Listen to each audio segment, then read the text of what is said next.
तो हेलो दोस्तों, जैसा कि देख सकते हैं आपको सामने दिखाई दे दिया होगा। तो आज हम लोग किस चैप्टर पे ये व्याकरण करेंगे, यानी कि किस चैप्टर पर आज हम लोग उसका डिफिनेशन जानेंगे, उसका पूरा व्याख्या जानेंगे। तो सबसे पहला चैप्टर है वर्ण परिकरण। तो ये जो वर्ण परिकरण है इसको हम लोग देखेंगे संस्कृत में। किसको देखेंगे?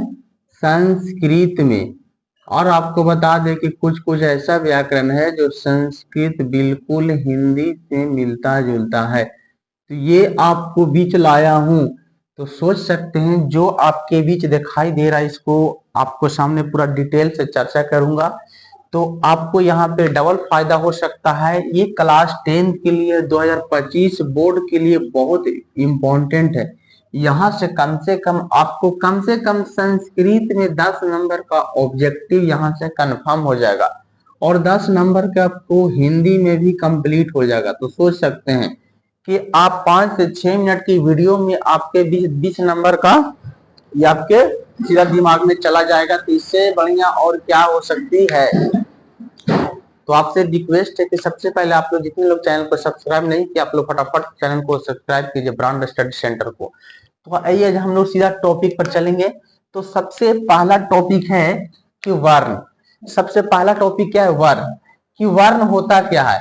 तो आप इसको बच्चा में जानते होंगे, या तो मैं भी आपको कितने बार बता चुका हूं कि वर्ण उस मूल ध्वनि को कहा जाता है जिसका खंड या टुकड़ा नहीं होता, उसी को तो वर्ण कहते हैं।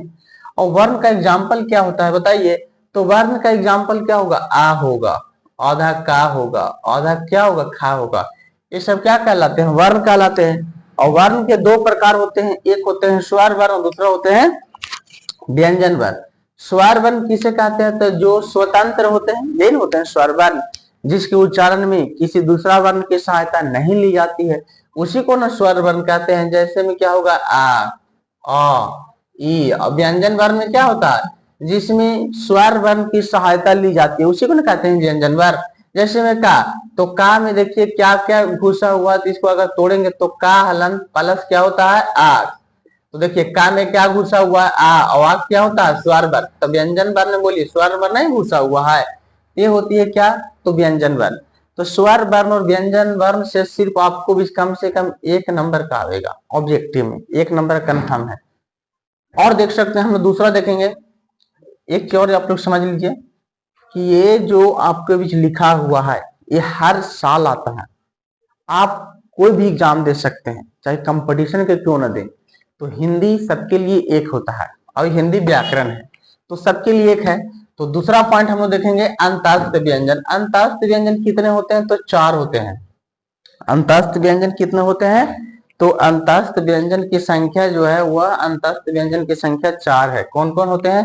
या, रा, ला, वा। उसी तरह से उष्म व्यंजन है तलावी सा, मूर्धन्य स, दंती स और हा। और संयुक्त व्यंजन होते हैं छा, तरा, ज्ञा और सरा। तो संयुक्त व्यंजन भी कितने होते हैं? 4 होते हैं। कई बार आ चुका है कि इनमें से कौन संयुक्त व्यंजन है, तो यानी कि ऑप्शन ए वो सही दे देगा और 3 वो क्या दे देगा? गलत दे देगा। अब इसके बाद आते हैं हम लोग सीधे घोष वर्ण और एक होता है अघोष वर्ण। यहां से कम आपके बीच 2 नंबर का कंप्लीट रहेगा। तो इसको आपको याद रख लेना है कि संयुक्त व्यंजन कौन होता है, उष्म व्यंजन कौन होता है, और क्या है तो अंतस्थ व्यंजन कौन होते हैं। तो ये होते हैं 4 वो, आपको इसको याद कर लेना है। फिर है घोष वर्ण। आखिर घोष कहते हैं किसको है? तो देखिए घोष वर्ण जो होता है वो 5 वर्गों का, 5 वर्गों मतलब कवार, कवार का मतलब का, खा, गा, घा, चवार का मतलब टा, चा, छा, जा, झा, यानी कि टोटल। इसी तरह से ताथा, पाफा, जितना 5 का 5 है, तो 5 वर्गों का हम लोग देखेंगे। तो 5 वर्गों के तीसरा स्थान पर, जो तीसरा स्थान पर आता है और जो चौथा स्थान पर आता है और 5वां स्थान पर, उसको घोष वर्ण कहा जाता है। और इसके अलावा या, रा, ला, वा और हा है, ये सब क्या होते हैं? घोष वर्ण। अगर बोल दे गा, तो गा कैमा नंबर पर आता है, तो का, खा, गा। गा तीसरा नंबर पर आता है, चौथा नंबर पर क्या होता है? घा। और 5वां नंबर पर अंगा, तो गा, घा, अंगा। कौन सा वर्ण है? तो घोष वर्ण। उसी तरह से चा, छा में भी होगा, चा, छा में भी होगा तीसरा नंबर पर जा, झा, इया। टाठा में भी होगा, ताठा में भी होगा और पाफा में। तो जो तीसरा नंबर पर और चौथा नंबर पर और 5वां नंबर पर आता है उसको कहा जाता है घोष वर्ण। और इसके अलावा कौन कौन, यार, अलावा और है। उसी तरह से अघोष वर्ण में जो प्रथम स्थान और दूसरा स्थान पर आवे, जो पहला स्थान पर आवे, जो दूसरा स्थान पर आता है, और इसके अलावा तीनों के तीनों सा, तलावी सा, मूर्धनी सा और क्या है, दंती सा, ये तीनों के तीनों क्या कहलाते हैं, तो अघोष वर्ण। तो आपको यहां से याद रख लेना, ये हर एक साल आता है, कि कम से कम आपको बीच 2 नंबर का आ जाएगा कि घोष वर्ण कौन है, इनमें से कौन अघोष वर्ण है। तो घोष वर्ण और अघोष वर्ण हर साल आता है और आपको इसको याद कर लेना है। उसी तरह से है अल्पप्राण। अल्पप्राण कहते किसको है, अगर आपको घोष वर्ण और अघोष वर्ण समझ में आ गया तो आपको बिना बताए ये आप समझ सकते हैं। तो अल्पप्राण क्या होता है कि प्रथम, तृतीय और पंचम और या, रा, ला, वा, ये सब क्या कहलाते हैं, तो अल्प प्राण कहलाते हैं। अल्प प्राण जो प्रथम स्थान पर आवे, तो जैसे में काक, जो तीसरा स्थान पर आवे गा, जो पांचवा स्थान पर आवे अंगा, उसी तरह से चाचा में भी होगा, टाठा में, ताथा में, पाफा, यानी कि पांचों वर्गों में पहला वाला, तृतीय वाला, पंचम वाला और यार अल्लाह हुआ, ये सब क्या कहलाते हैं, अल्प प्राण। उसी तरह से महाप्राण होते हैं कौन कौन, द्वितीय, चतुर्थ और तलावी से, मूर्धनी से, दंती से और हाय, ये सब क्या कहलाते हैं, तो महाप्राण कहलाते हैं। इसके आगे है अयोगवा। अयोगवा बहुत कम चांस रहता है कि अयोगवा देता है, लेकिन इतना है कि कभी कभी आ ही जाता है कि अयोगवा कितने होते हैं। तो बाबू अयोगवा 2 होते हैं। अयोगवा कितने होते हैं, 2 होते हैं। एक होते हैं अन और दूसरा होते हैं आ। तो अयोगवा की संख्या कितने होते हैं, 2 होते हैं। अब हम लोग समझेंगे उच्चारण स्थान। उच्चारण स्थान एक ऐसा टॉपिक है जिस पर जानना बहुत जरूरी है। ये यहां से हर एक एग्जाम में कम से कम 4 से 5 को आपके बीच मिलेगा। का का उच्चारण स्थान क्या होता है, तो कंठ होता है। ता का क्या होता है, तालु होता है। तो आपको याद रखना है। तो देखिए अब हम लोग देखेंगे उच्चारण स्थान। तो पहला में लिखा हुआ कंठ, तो कंठ से निकलने वाले होते हैं कवार। कवार के मतलब होता है का, खा, गा, घा, अंगा। लेकिन जो पांचों वर्गों का सबसे लास्ट वाला जो होता है, जो पंचम वर्ण होते हैं, उसको नासिका से बोला जाता है, यानी कि नाक के माध्यम से बोला जाता है। तो आ, कवार, आ, ये सब क्या है, तो कंठ से। और तालु में होता है ई चयास चवार। देखिए आपको इस तरह से याद रखना है, ई चयास चवार, ई चयास चवार मतलब हुआ कि ई चयास और चवार, ये होते हैं किससे निकलते हैं, तो तालु से। फिर है मूर्धा। तो मूर्धा से निकलने वाले कौन कौन है, री और टवार्ग। टवार्ग में यानी कि टा, ठा, डा, ढा, टवार्ग, इसमें सब हो गए। और इसके अलावा है रा और ये है मूर्धनी सा। उसके बाद है दंत। तो दंत से निकलने वाले क्या होते हैं, तो जो दांत के माध्यम से आवाज निकलते हैं उसमें कौन कौन है, तत्तावार्ग, यानी कि तात हमें सब आ गया। और इसके अलावा क्या होते हैं, तो ला होते हैं और सा होते हैं। ये होते हैं किससे, तो दंत से। उसके अगर नीचे आ जाए तो उसके नीचे है ओष्ठ। ओष्ठ से निकलने वाले वर्ण कौन कौन है, तो उ, पा, फा, ये सब क्या है, तो ओष्ठ से निकलने वाले वर्ण है। अब इसके नीचे हम लोग देखेंगे, इसके नीचे क्या है, लिखा हुआ है नासिका।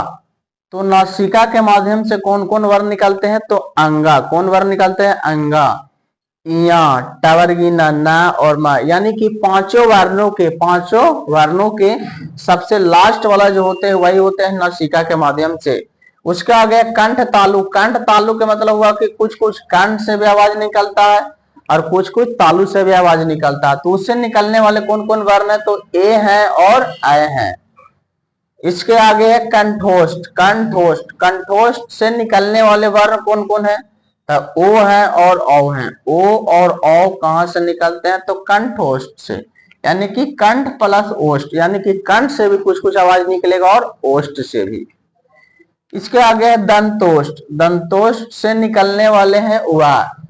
तो आपको इसको याद कर लेना है। आपको यहाँ पे सिर्फ इसको बता दिए हैं, यहाँ से कम आपके बीच कम से कम 4 से 5 ऑब्जेक्टिव आपको देखने को मिलेगा। तो सोच सकते हैं आपके बीच कितना नंबर का हो गया। 1 नंबर का यहाँ और 2 3 और 2 5 और 1 6 और मान लीजिए इसमें 4, तो टोटल 10 नंबर के। तो देखिए आपको पहले ही बताया कि कम से कम इस चैप्टर से आ सकता है तो 10 नंबर। अब हम लोग देखेंगे थोड़ा उपसर्ग। कि उपसर्ग किसे कहते हैं और प्रत्यय किसे कहते हैं।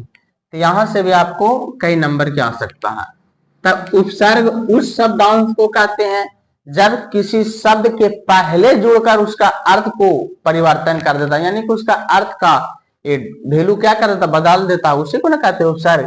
यानी कि शब्दांश का वह रूप जो किसी शब्द के पहले जुड़कर उसका अर्थ बदल देता है।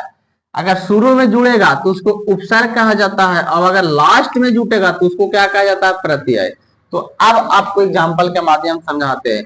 जैसे लिखा हुआ है अपमान, तो इसको बोलेंगे तो दो टुकड़ा में बटेगा। ये कितने टुकड़ों में बटेंगे, दो टुकड़ों में। एक है अप और दूसरा है मान।